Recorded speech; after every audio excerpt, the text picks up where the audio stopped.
let's get into some of this other stuff that's going on around the league before we really dive into that. All And right. hey, our boy just selling jerseys. People are upset about it. Do you know who I'm talking about, Nick? Oh, you talking about the man himself, Timmy Tebow.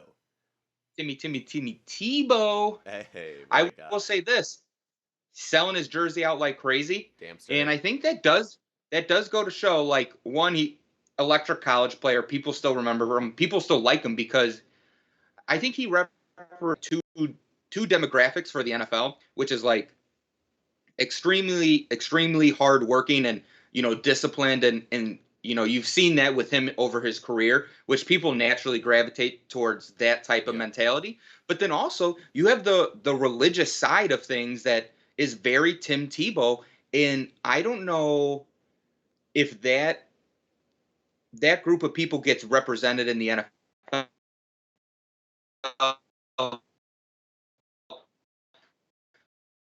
sales. Now, is it the majority? I don't know. But that was my interesting take on why his jersey is like going through the roof. Right. Hey, I mean, I'm here for it. I love it. I think the thing with Tebow is like everybody likes to poke fun, right? Like if Hmm. I wanted to poke fun at him, I might say, "Hey, man, make sure you take 10% of that jersey sale money, set it aside.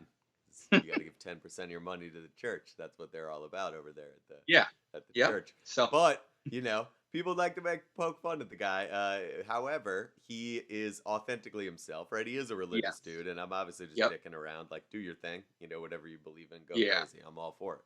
But the reality is I do agree. I do think you're right. I think there is an element. I think there are people that are not huge football fans that are huge Tim Tebow fans, Yeah. and that's awesome. That's a good thing at the end of the Yeah. day. Like, I think that's awesome. So And it I'm all kind of for it. goes back to what we talk about when we say you know, the more diversity in the NFL is only a good thing. For You don't sure. have to agree with everyone's point or viewpoint on certain things, but it does bring in this, it's this whole different group of people that, as long as you're respecting one another, it is a great thing for the NFL as a Yeah, whole.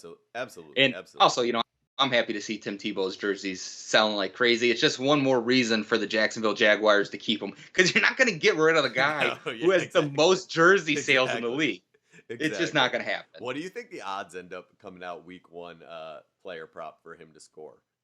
Ooh, Cuz you got to probably think you got to probably like like plus it's 900. got to be nuts cuz he's not going to be It's something starting. like that. So Yeah. it's going to be a fluke thing. Like it's a way for them to make money. Yep. Like the casinos, but like to be honest, I feel like they throw him out there. Urban Meyer, like they Yeah. got to keep right. You can't just have him on the roster and not play him. That's the part of this that's interesting too. Is like now the Hmm. jersey is selling. Like people want to see that dude out there. Like so if you don't cut him, like you better have a couple packages in. You better get him. You Yep. better get him 8, 12 plays a game where he's out there, maybe making something Yeah. happen. You know, And that's a manageable workload for to sure, for for sure, Urban Myers to fit him into, exactly. his system for 8 to 12 game or 8 to 12 a game, and kind of bring him along slowly in that position and let the guys who are potentially better than him, who have been doing it longer, let them rock for a while, and then let Tim Tebow come along, and he'll eventually get there, no doubt about it. I think I could Yeah. see Oh yeah, for next sure. year him being a little more of an influence in that offense, but it's going to be interesting to see. I mean, like we keep saying, we're here for it.